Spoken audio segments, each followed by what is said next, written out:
The bait fish in southern Africa are mostly structure orientated. When this next clip starts, look at the flash of the gilliminke on the left hand side of the structure.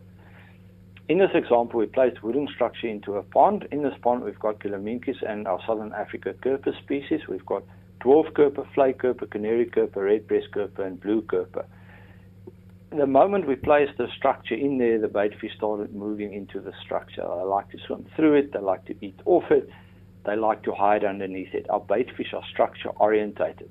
The bass are also structure orientated, as you know, and if we want to effectively catch the bass that feed on our structure orientated bait fish, we need a lure that we can effectively fish into the structure and imitate our local bait fish. This lure must not get stuck, and the way we do this is through the Trima Natural Series 5-inch minnows. In this example, we've got a 3-spot gilliminke. They're hand-poured, they are extremely soft, they've got a flash built into the skin, they've got the dots, the trigger points, etc. We rig them using a VMC 50 wide gap hook. We use a tungsten weight with a stopper as a Texas rig. We push the hook through the nose of the lure, come out just before where the belly starts, push it all the way through, and then come back behind the belly through the thinner part of the lure so we can get a proper hook set. We push the hook straight through and skin hook the point of the hook back into the lure. We then take the stopper and pull the tungsten weight tight against the nose of the minnow. This gives us a very streamlined profile that can easily come through the structure.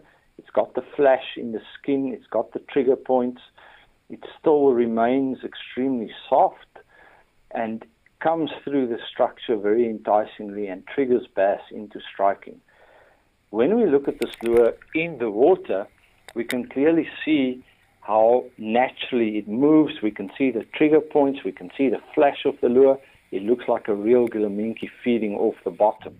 But it's not until we fish this lure into the structure itself, where it's been designed to fish, that we realize why these lures are so effective. It's got a very natural movement. It darts all around the structure. It almost looks like it's feeding off the structure. It moves around. It's got a subtle action. You can see the flash. You can see the trigger points. And it's going to find that bass wherever it hides inside that structure. Now, if we go to the more conventional type injection molded plastic jerk baits, like in the example over here, and we rig it in the same way, you can clearly see that the lure does not move the same way. It's much stiffer because of the injection molding, doesn't have the right type of action, and it will eventually move on the hook and you will get stuck inside the structure and you will lose your rig.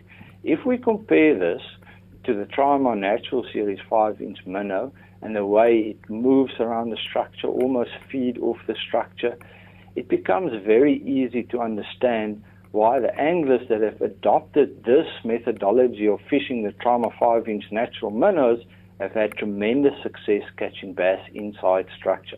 Even when you get stuck, the lure comes through, doesn't move on the hook, and you don't get stuck, and you can effectively fish the structure again.